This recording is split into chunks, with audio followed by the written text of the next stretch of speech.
Yeah, hello and welcome to this very special Womanpreneur Expert Talk, because that's the very first I do in English, because I have a special guest today, and this is Lisa Peak. Lisa is from America, but now she's living in the Netherlands, so she doesn't understand German at all. So we have to do this in English today, and before Lisa says something about her and what she's doing, I want to give you the title. I have to read it out because it's too long to just keep it in mind. So today we talk about how to break through the revenue ceiling in your business and start thriving prosperously. So Lisa, hello and a warm welcome. I am so happy to have you on the show. Oh, I'm really happy to be here, Doris. Thank you for inviting me to have a chat together and share the chat with all of your audience. I'm really happy to be here. So, in the first step, just say something, a few sentences about you, what you are doing, what's your business all about, that our listeners can have a kind of a picture of what you are doing. Yeah, sure. Well, first of all, hello everyone who's watching. I'm Lisa Peak. I am a wealth and impact coach, and I'm just on a mission to make sure that especially female entrepreneurs, really own their personal power around money, because I actually believe that we're really here on earth for a reason, and our business is part of that reason. And it's important that we have a really healthy relationship with money, so that there's nothing in the way of us creating as much value as we possibly can, and creating impact in the world that's important to us. So that's the mission that I'm on. And part of me living out that mission is the coaching and training that I do for female entrepreneurs. We work specifically on your relationship with money and making sure that that's healthy, that's sound, it's based on your own personal values. And so I work one-on-one with clients, I do trainings, and in the future I'll be doing another group program. So I'm looking forward to that. But yeah, that's what I do. And I'm really blessed. I live in the Netherlands. But I work primarily online with my coaching, and I speak regularly in different places in the world. So it's I love what I do. It gives me the freedom to be able to live and create impact in the world wherever it is that I want to be. So that's who I am and what I'm about. And I'm just super excited to really dive into this topic today, because so many people are stuck with this revenue ceiling in their business. So yeah. I can see that too in the daily business I'm in. And what I really love actually is that you always say you are on a mission. That sounds so, so warm, and that you really love what you do, and that you are really persuaded that every woman should be not rich but wealthy. There's a difference. Well, for me, it's really about owning your personal power around money. And I've had a whole transformation process in terms of my relationship with money. And when you have an empowered relationship with money, wealth is a logical result of that. So we can talk about that later. Okay, perfect.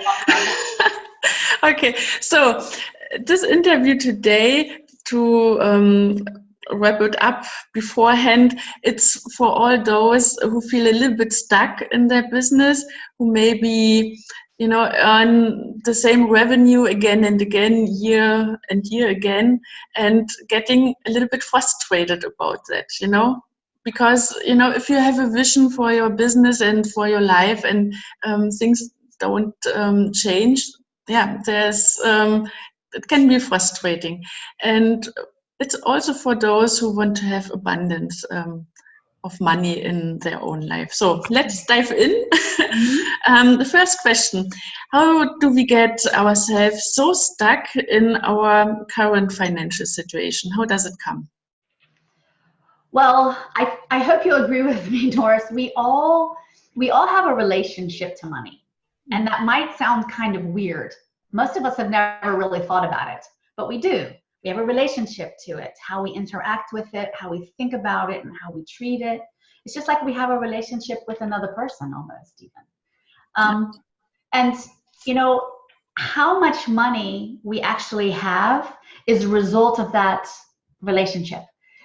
So, for example, people that have a really healthy relationship, they have a lot of money if they choose to. Yeah. If you have I'll just say an unhealthy or a disempowered relationship around money, then you often really feel stuck, and you will feel as if like there's never enough, or you don't know how to get out of your situation, and you especially can't see the possibilities that'll make you able to take the next step. Yeah. So, you know, and I will say, I want to give everybody a little bit of a break because actually it's not really our fault, so to speak. The majority of people, myself included, never really learned about money. Not from our parents, not from our teachers, not during our formal education. We never really developed healthy ways to think about it, healthy ways to manage it. Really didn't really learn very much about how to make it grow. So it's not really surprising that we have a lack of knowledge about how to have a really healthy relationship with money. Yeah, I mean, if you just look at it, it's kind of, there's only a black and a white side, you know. Either you love money or you hate it, or like, think it's not a good thing to have money, right? That's often how it is.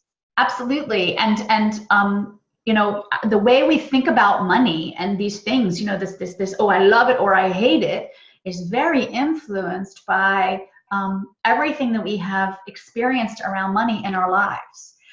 How we grew up, the things that we heard about money, the things that happened, maybe some tricky situations around money are part of your life story. And all of these things influence our relationship and our behavior around money. So it's really important to take a good look at those. And I would love for everyone, I'm really on a mission for everyone to be able to say, I love money. And that doesn't have anything to do with greed. It has to do with the possibilities that money can create for you, for your family, for your, and the things that you can do with money outside of just yourself. I mean, things you can do for your communities where you live, things that you can do to change the world and create impact. So I'm very big on, I love money for everything that it can help me. It gives me the possibility to help do. So, but, and unfortunately, when we don't love money, it keeps us stuck. Our mindset, and we can talk about that in a little bit, but our mindset really can lead us to a situation where we're in a sort of rat race, where we're living paycheck to paycheck, and we kind of come to we almost have we've bought into the belief that that's just the way it is. And that is a really common mindset that I run into with a lot of my clients. They're stuck. They just think, well, this is just the way it is. And it's, that's the trigger for me. And I hope it's a trigger for everyone that's watching this interview, that doesn't have to be just the way it is. That's just a signal that there's something more to learn, something more to know. So, because, building wealth is a lot about knowledge and a lot about understanding yourself. So that's, yeah. And one thing that I do want to make a point about is that I'm really excited because there are so many new opportunities now for everyone to learn about money. years ago, they weren't there. Now there's all kind of financial education, even online. There's a whole phenomenon of money coaching and wealth coaching. For example, the group of coaches that I'm part of, really to help you learn and understand and have healthy behavior around money. So I'm really excited to see that's a development coming up in the whole area around money. So before you tell us your 4-step system, yeah, I can say it like this. This being said, what you mentioned in the introduction right now, it does not mean that it has to be you are on a special step on a salary. It doesn't matter if you earn just a minimum, or if you already have a really good salary or income. It's for everyone, right? Yes, I mean, I would say that a very large number of the people that I work with actually earn quite a lot of money, but they're just still living paycheck to paycheck, and even people that have learned a lot about money, people from the financial services industry, and there's still something about our relationship with money that can get us stuck. And I think this is a good point to mention it again, because people who think, okay, that's me, they don't feel so, what's the word, so bad about it, No. It's nothing that has to do with the income. No, it really doesn't. It really isn't. It's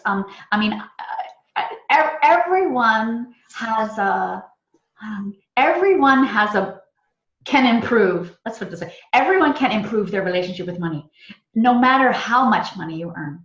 And people get stuck in and we can talk about a scarcity mindset, that there's no way out, or I don't have enough money, or I don't know how to manage it. People have that mindset whether they earn $25,000 a year, or $250,000, or even $25 million. Yeah. That scarcity mindset doesn't really have anything to do with how much money you make. It has to do with how you think about money, and how you think about what's possible. So, okay. Okay. So now the question is, how can we unstuck and break through the revenue ceiling in our business? And I mentioned that before. You have a kind of a little system people have to go through. Well, basically, remember, at the beginning of the talk, I talked about the fact that, the amount of money that you have, and also the amount of revenue that you create in your business, it really is a result of the relationship that you have with money. It's really, so what I want to talk with everybody today about is 4 really essential steps that you need to take to be able to transform or change your relationship with money, so that you will break through that revenue ceiling. That's what I want to walk through today. Okay? Perfect. Yeah? Okay. All right. Let's dive in. Let's get started. Okay. So the first thing, and it's the first thing that I work with almost every single one of my clients, you need to have a really deep desire. You need to know what that desire is for why you want your financial situation to be different. And I say that because, if your why is not big enough, you won't take action. Changing a situation that you're in means that you have to do things differently. And it's like, like with everything in life, right? You need a trigger. You need but the why has to be big enough. Because, okay, so I just want to ask everybody that's watching right now. I want you to think about what could be possible if you were to have every month, say, coming in an extra 500 euro or dollars, or wherever, whatever the currency is where you're listening, just, or $1,000 or $5,000. or $10,000. Just imagine what could be possible for you, how that could change your life. Just take a minute, just take a couple seconds and think about it. You know, all right. I think things like I could maybe travel around the world, have more time with the kids, have maybe an expensive hobby, or things like this, you know, come up, or Absolutely. live in a big house, or have a second house somewhere. I don't know. I think this is what comes up. Absolutely. And then there can also get to, for myself, for a lot of people, you also get to the point that you think, okay, well, you know, I don't need that much money. But the thing is, I don't need that much money for myself either. But think about, I mean, if I had a considerable more larger amount of money than I might need for myself, think about all the things that I can do with that money to help others, help people close to me, family members, help invest in causes or social businesses that really are things that I think are important. I mean, I absolutely believe, okay, and this is a little bit about me, I absolutely believe there's no problem in the world that cannot be solved through entrepreneurship. So, and there are a whole lot of brilliant people out there who have fantastic ideas about how they can start businesses that will change the world. I mean, businesses that help make it possible for, I mean, this is just a little example that I was reading about the other day, a business that's helping make it possible for young girls in developing countries to be able to go to school because they're providing sanitary products, washable sanitary products. And I know this is a little bit of maybe a strange topic, or a little, you know, it's like a topic you don't normally hear about, but this is the reason girls can't go to school. Yeah, there's a business around making sure that these young girls have what they need so that they can go to school. And I'm like, phenomenal. These businesses need to be supported. These businesses need money to be able to grow and scale. So it's part of my mission to. And I mean that comes together what you are, that you are a wealth and an impact coach. I mean, you know, this is but I think a lot of female entrepreneurs and even the male entrepreneurs too, you know, what they have and desire to help and, you know, to make maybe the world a better place, and, you know, to leave footsteps, you know, to leave an impact ripple, Yeah. That's the name of my business, the Impact Ripple. So, but you know, it's so. All right, so we got a little bit off track, but I want you to really think about why you want to create money and why you want to create a lot of money.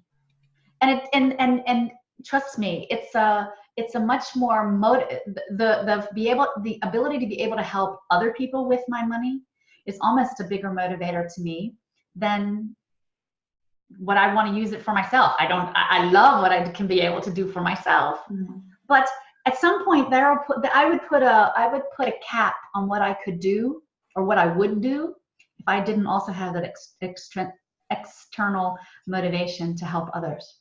Yeah. So, but you know, that's me. Maybe not everybody has that, and it doesn't necessarily need to be huge.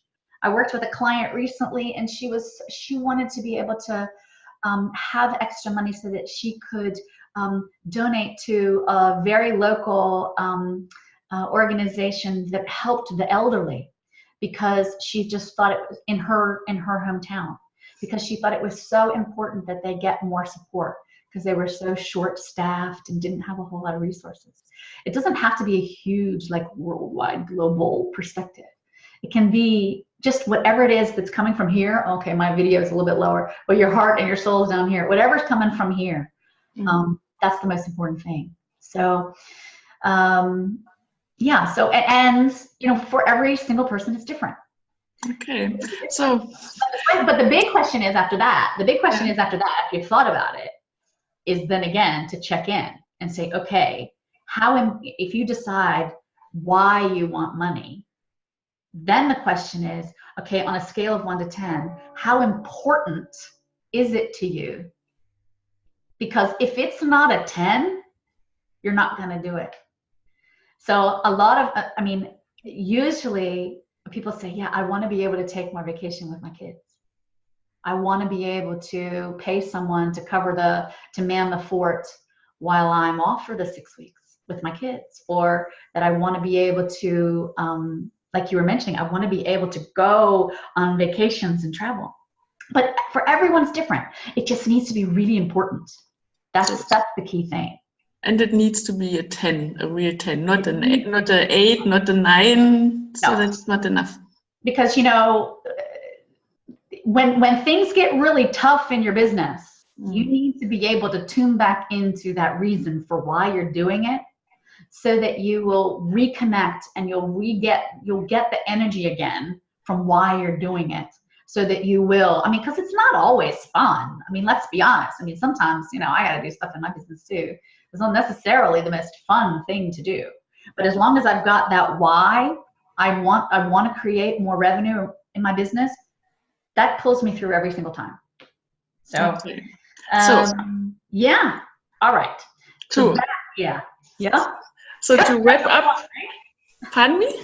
That's step number 1, right? Yeah. Okay. So to wrap up, step number 1, our listeners who really feel they want to change something, they need to have a real strong desire, like 10 on a scale of 1 to 10. They need to have a 10, a real desire that they change their money mindset and their behavior to money. Yeah, right. Absolutely. Yeah. Okay. That's step number 1. The second step is, this might even be harder for a lot of people. You have to actually believe that it's possible to change your financial situation. Oh yeah, I think this is a big thing.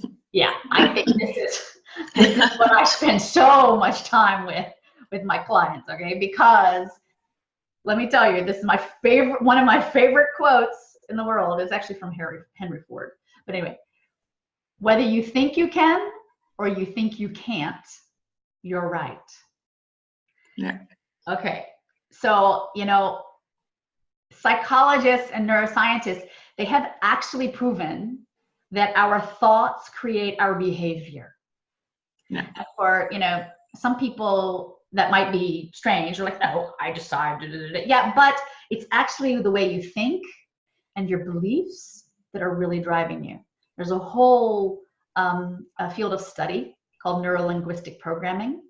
I'm not going to go, I could spend an entire day talking about neuro-linguistic programming, so I'm not going to do that now. If you want to Google that, especially if you Google NLP, which is the abbreviation, and money, you better make sure you have a long time to sit and read everything.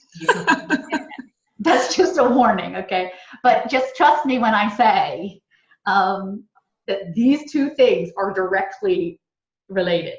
So our behavior, what we do, what we don't do, that drives our result. And it's our thoughts and our beliefs and also our feelings about money and about ourselves that really are driving our behavior. So, and know, Lisa, maybe you remember last autumn when we met in Zurich, we talked about that, and I really, that was a special moment for me, because before I heard about money mindset and all these things, but it didn't make sense to me, because I'm a scientific person. So I want to have that proven, and that's a logical thing and not something like woo, and that was really important to me, that it's proven that it really comes from our thoughts, and that we can change our thoughts, and through changing our thoughts behave different. And I think this is something I want to point out right now, because everyone attracts people who are always a little bit different, like we are. And if our listeners are a little bit like I am, they maybe have the same feeling, and so this is important to know, I think. Well, if I remember correctly, when we were talking, we didn't know each other very well at that point, and I told you that I'm actually an engineer. And that made something. No, because, you know, so for me, it was also important. It's always important to really understand the proven mechanics, so to speak, of how things work. And then my extra talent is that I can look at the whole system, because I'm a systems engineer. So I just don't do it anymore with technology. I just do it with people now and their system, a holistic system around money. So I completely hear you, but it is proven. Go check it out on the, you know, our thoughts really do lead to our behavior. And so, you know, we could spend an entire other interview, and I would of course love to come back and do another interview whenever you want. Yeah, we should do that. Because actually, you know, I'm really oversimplifying it, obviously, to say that your thoughts create our reality and our money situation. But the biggest trigger is to make sure, because a lot of, whenever we talk about changing anything in our financial situation or in our business, almost immediately the thought pops up, but that's not possible. Our brain is trained to keep us safe. So change in anything is going to put us in a quote unquote unsafe situation for our brain. They think, oh my gosh, it's the unknown. I don't know what it's about. So part of your brain is going to say, let's not do this. So, I mean, it's just what happens. Luckily, luckily it's a good thing, because, you know, if I were going to say, oh, I'm going to jump off a cliff, I'm glad that my brain kicks in and goes, let's not do that. But perfect. When it comes to, stretching the infamous comfort zone, you need to just say, and I want everyone really to write this key question down. I want you to write down the question, what is possible? Mm-hmm. That is the key question to always getting your mindset out of scarcity and into thinking in a more abundant way. What is possible? What small step can I take today that's going to lead me to that financial goal? You know, because if you do that every single day, you will get there. It might not happen tomorrow. It might not happen in a week. You will definitely get there. So I'm oversimplifying this, because I could talk about money mindset for a week. I mean, I have trainings that go on for 8 weeks on money mindset, but it's so important that you understand. You have to believe that it's possible. And every time a thought comes up that causes you to say, oh, I don't know, fear, I don't know about this, oh, I don't think I should make those sales calls because maybe they'll say no, or maybe if I, think I need to work an extra hour a week, oh, I can't do that, blah, blah. Okay. Just make sure you need to catch yourself and ask the question, what is possible? What is possible? And take that first step, and then just keep asking yourself. So, okay, step number 2. Yeah, and I mean, again, those little baby steps are really important to do, and not just thinking, okay, I have to wait another year or another 2 years before I earn this and that amount of money to put money on the side, to start savings and so on. So it's all about the baby steps, and I mean, the time will also do something, because it's always better to start earlier than later with building up wealth, right? Yes, absolutely. I mean, it takes time to reach any goal, including financial goals. And I mean, especially when we talk about creating wealth, the longer, the time value of money is very important. The earlier you begin and you understand and you have have a process for yourself about how to grow wealth, the sooner you start, the faster that can compound on itself and lead you to the financial situation that you really want. So yeah, but it starts with making the decision about why you want money, why you want that, and working on your mindset to believing that's possible. Okay, at least to that point. So that was step number 2, right? Yeah, but you know, I just want to mention a little example I read, and you shared that there was a secretary, and that was a real interesting story. And I think she died in the age of 70, something around this. Yeah. And back in the, I don't know, 1950s or so, she was a secretary of really of a company, and the CEOs of the company, they earned a lot of money, and she had to invest what you know, she had to invest the money for her bosses, you know. So she knew what they are investing in, and she put little amounts of her own salary in the same investments, and nobody in her family, right? Nobody knew that she was a millionaire. And I mean, just with baby steps. I mean, that's really, it can happen. And I really wanted to tell this really awesome example.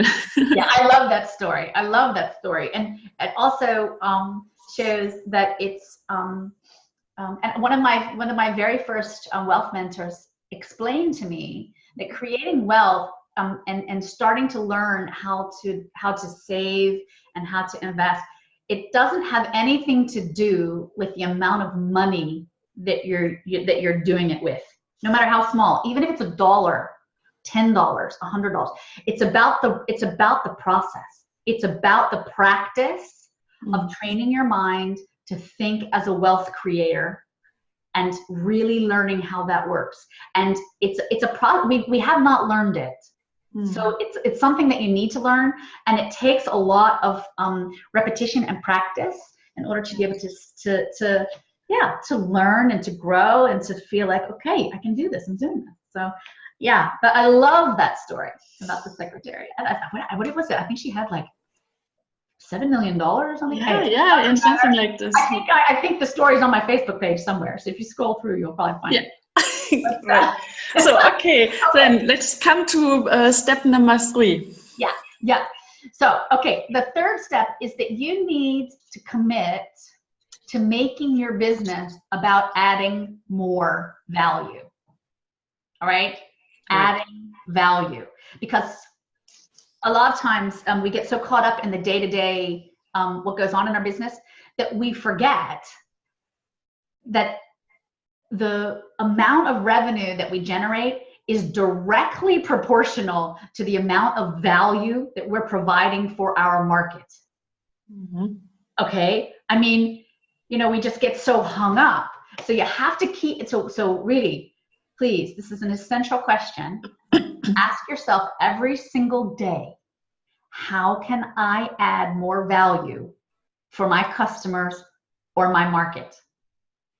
This is a good thing to do and to really dive in. And I mean, in addition to this, and to come back to what you said before, this is what I experience a lot, that people really just work in their business, you know, like they are an employee of themselves instead of working on their business. And I mean, if you really ask this question yourself day to day, then you really establish a behavior like being an entrepreneur, and you know, being a CEO as opposed to an employee, a CEO of your business. It's the owner of a business's job to ask every day, how can we add more value? How can we add more value? How can we, you know, how can our customer service be better? How can our value or what we're offering be more valuable? How can we broaden it? I mean, there are lots of different things you can do, right? I mean, because this is where business coaching can be so helpful. You know, I mean, that's what you do every day. That's part of what I do. It's because good coaches help you look at what is possible, what else is possible, because we get stuck often, I know I do, I have my own coaches. Yeah. You know, I get me stuck. too. Yeah, I get stuck in my own, let's just say my own perspective. So a really good coach is going to help you break that, broaden that perspective and ask what is possible. You know, if you just think about, I mean, a few examples of how you could add more value. You could add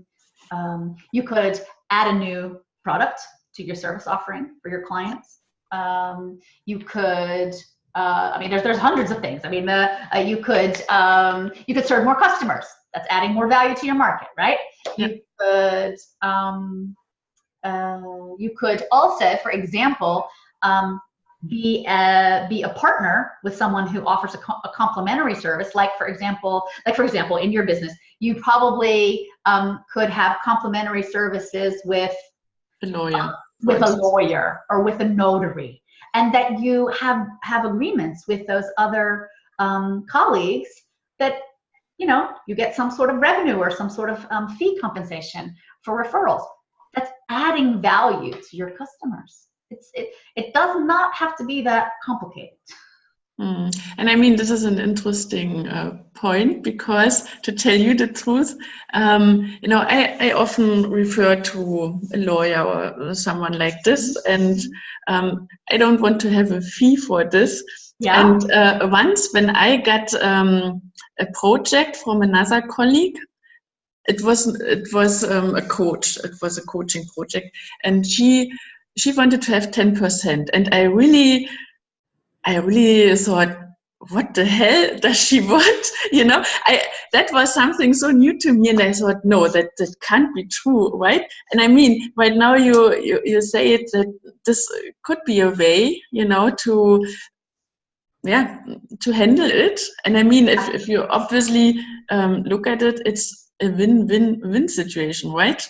I mean, absolutely. I mean, if somebody hands me, or somebody refers me, you know, a new client every month, every week, that I'm seriously grateful. I mean, that just means that my marketing budget to be able to reach that person is significantly lower. I'm like, thank you. I'm super grateful.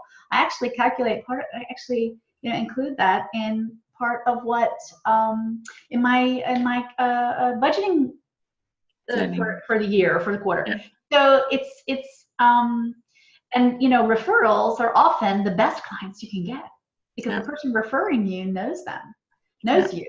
That's a real good thing to look at it. And so I mean, win-win-win. It's obviously a win for you as a business owner, for the colleague, and for the client or customer, right? Yeah, absolutely. But that, I mean, obviously that win-win-win has to be there. It has to make sense, you know. So but these are just some examples. I mean, you know, we could brainstorm on this all day.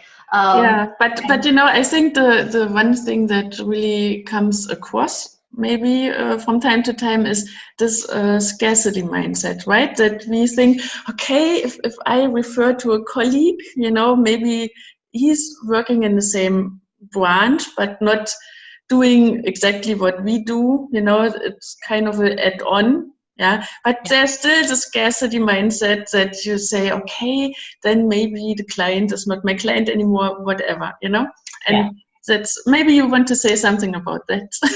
Yeah, well, I know that is essentially what keeps you from doing it, because we believe that there's not enough.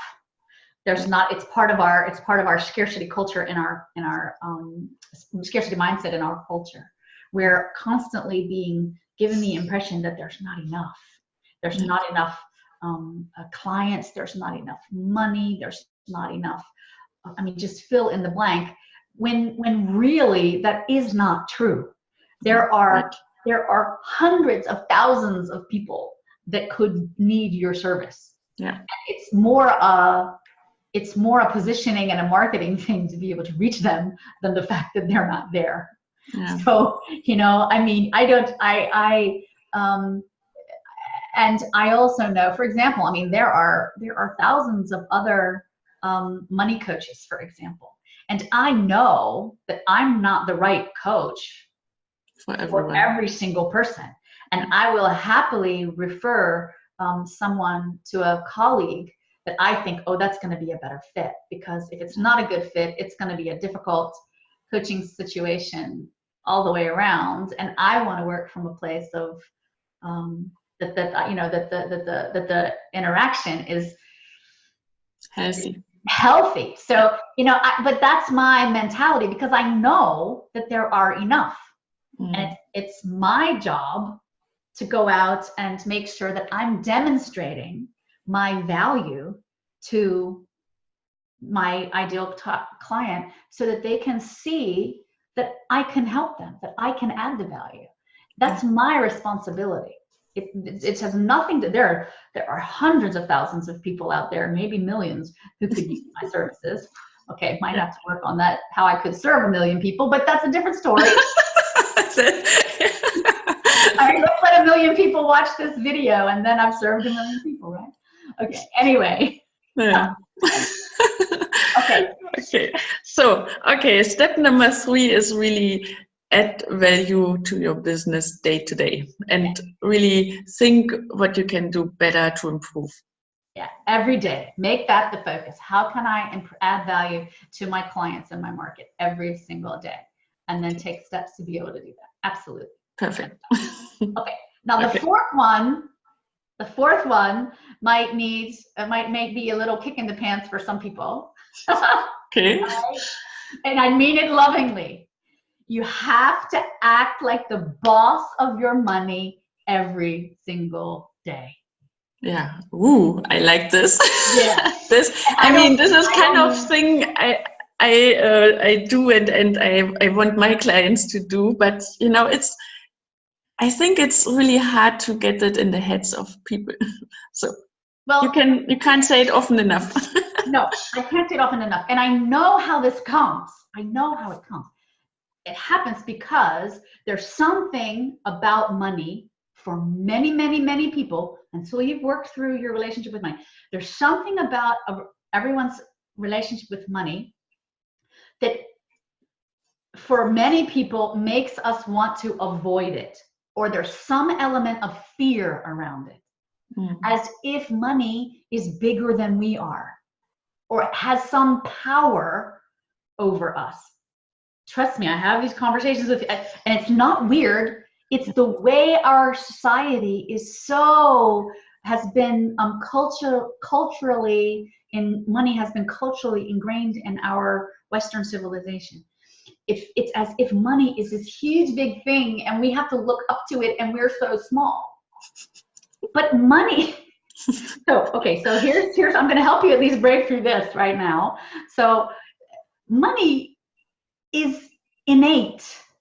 That means it does not have a life of its own. Technically speaking, it's just paper, or it's ones and zeros in the banking digital world. Okay, it cannot take action. We are the owners of our money. We decide how we use it, how we create it, if we help it grow, if we give it to other people. We decide. So we have the power over money, not the other way around. We can be, and I don't mean, we can be the boss. We are the boss. We need to be it every day. And and I don't mean, some people have the association boss, jerky, mean. No, I mean, it's like being the boss of your money as like a loving leader, like they're like, you want actually money to be, saying, oh, how would you like me to help you today? How would you like me to help you today? I mean, come on. I know some people may be going, okay, that at least is a little cuckoo. But you want to have such a relationship with money that you're looking at it in a way that you want to take care of it. That you want to feel like you have power over what you do with your money, so that you can, from that position of power, intrinsic power, you can say, okay, I'm in charge. I'm the boss. And what does that look like? I mean, that looks like, you pay attention to it. You take care of it every day. You're checking your accounts. You're opening your bills.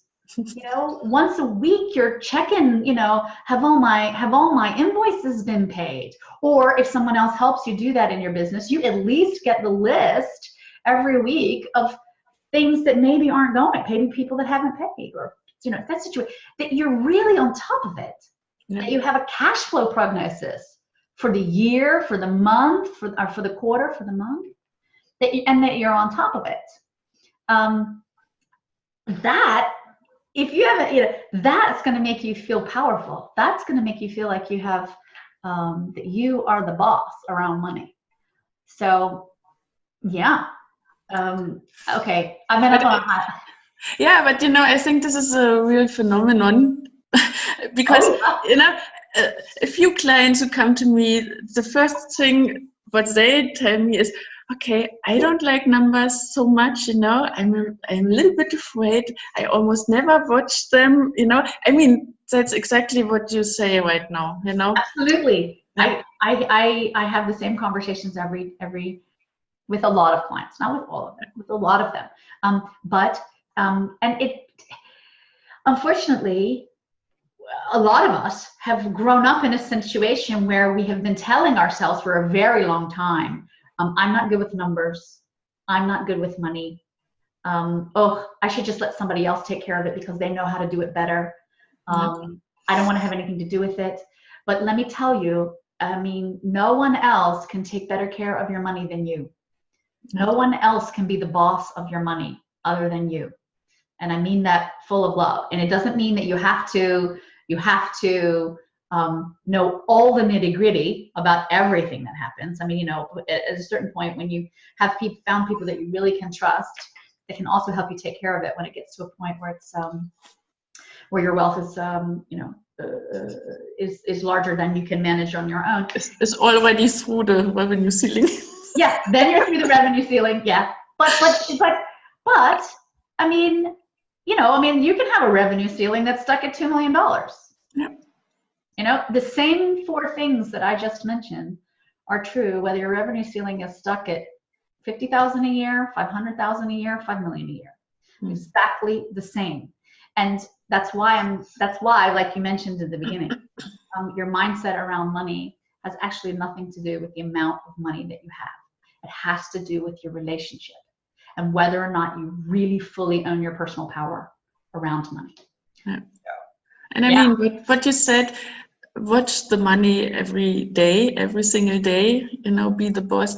And I mean, this is something that creates a new behavior, and we all know that it takes time to really what's the word, to really adopt it as a new behavior, and that it's really kind of natural, right?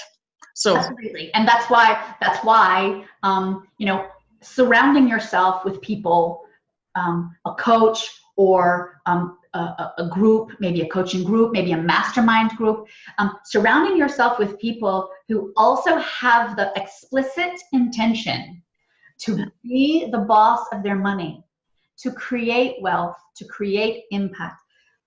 Surrounding yourself with people like that helps you shift your mindset faster.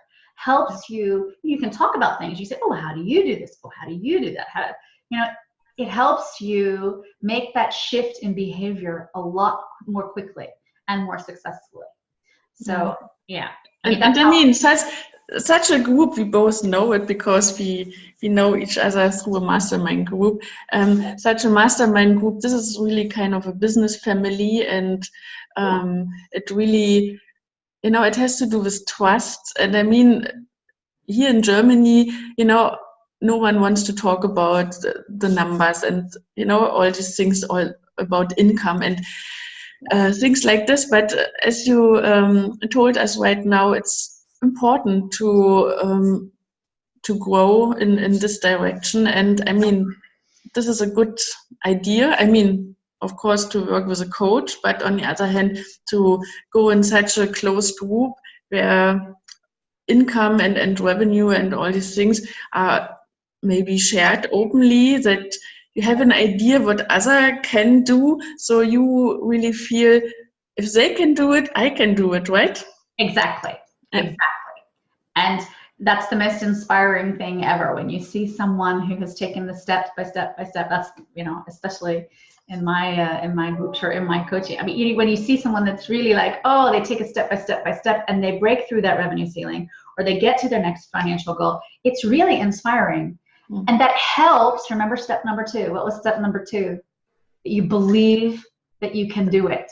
Yeah. So that seriously helps the belief that, okay, if that person can do it, I can do it too. And it's really important to surround yourself with people. And like you mentioned, that you're in an environment where you feel trust. Because money is one of, well, money and sex, but okay. Money is one of the most difficult things to talk about. People would actually rather talk to me about their sex life than about their money sometimes, but okay. We can have a different interview on that one. Okay. But you really have to feel like you can talk openly about it, because many people have a lot of conflicting emotions around money. They feel ashamed. They feel like, I've had them all. I have felt ashamed. I have felt like I should have known better. I should have acted differently. I should not have done that with my money. I should have. Those are all shaming thoughts. And it's important that you have an environment that feels trustworthy, that you can work with a group or coach to make sure that you feel heard and supported. So, and I know that that's the kind of environment you create with your clients, and it's certainly the kind of environment that I create with mine. Or, you know, and if you know me and you know anything about me and you've worked with me before, you know, you can make your comments about how you feel about that. But it's really important. So, yeah, the boss. So who's the boss of their money? I hope everybody is sticking their hand in the air. I'm the boss. I am the boss of my money. Okay, perfect. So, okay, to give a short summary. Yeah. About the 4 steps you told us, because, you know, we covered a lot of things right now, I think. And I can imagine that people who really are new to this topic can watch it maybe more often than only 1 or twice. So step number 1 is you need to have real deep desire that you want to change your financial situation. Step number 2, you have to believe that it's possible, yeah, for you and for your situation, that you can change it. Mm-hmm. Number 3, you should find ways to add value in your business day to day. Every single day. Yeah. And step number 2, be the boss of your money every single day too. Yeah. There's lots of daily stuff around here.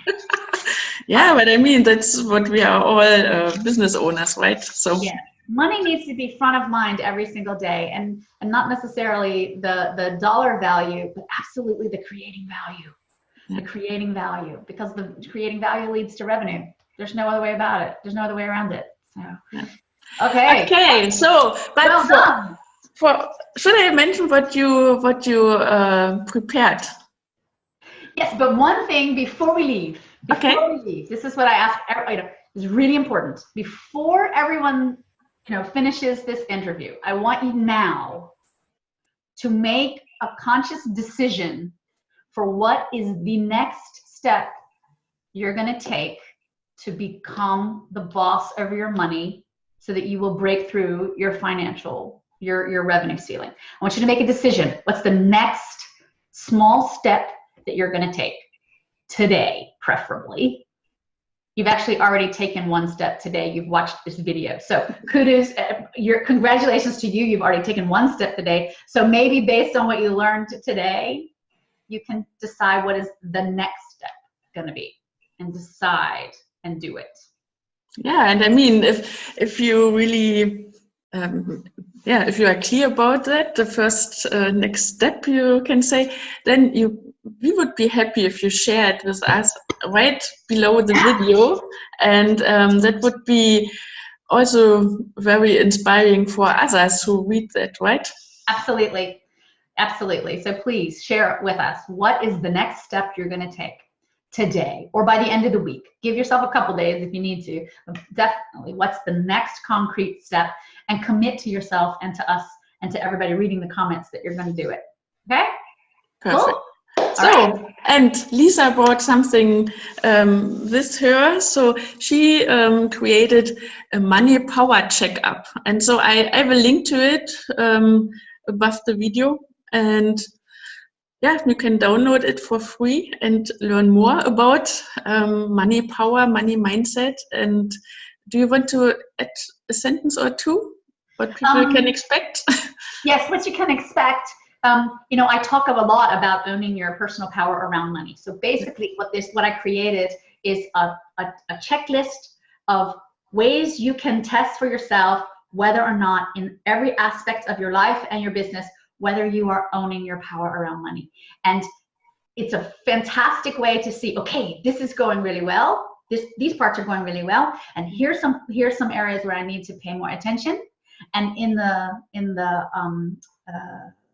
checkup, I also give you some tips for how you can take action on whatever it is that you need to work on right away.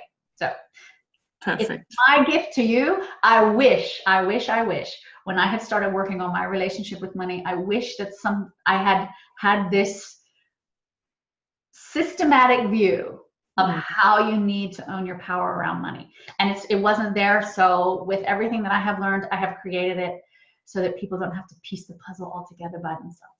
So it's my gift to you, and I hope that it's valuable for everyone that uses it. Yeah, I mean, you don't know what you don't know, right? And I think they will discover it. I will definitely check out your checkup too. So let's see what I can learn from it. Okay. Okay, Lisa, that was a real amazing interview, I can say. And I can say people who want to learn about money and have power over their money and create a wealth situation for themselves, I think they can get a lot out of it. And I'm really happy that you were here on the interview. Well, I enjoyed it. It was fun. I always have fun when we talk, Doris. Yeah. So, and I hope that our conversation together has been valuable for everyone. And yeah, all right, let's go out there and create big impact. Yay! Yeah, right. So, and all those listeners, please add questions or statements. Whatever comes up in your mind, add that below the video and we come back to you. I think some people can add Lisa if you are a friend of Lisa, and others can tag me and I come back to it and tag Lisa, or Lisa will come back the next couple of days and watch out for the comments. And if there are questions, she agreed to answer that. Absolutely. I'll keep an eye on the page, and I'll also answer any questions that you have. So yeah, just let me know what you need to know. Perfect. Thank you. And to all our listeners, have a nice day. Bye-bye. Bye-bye.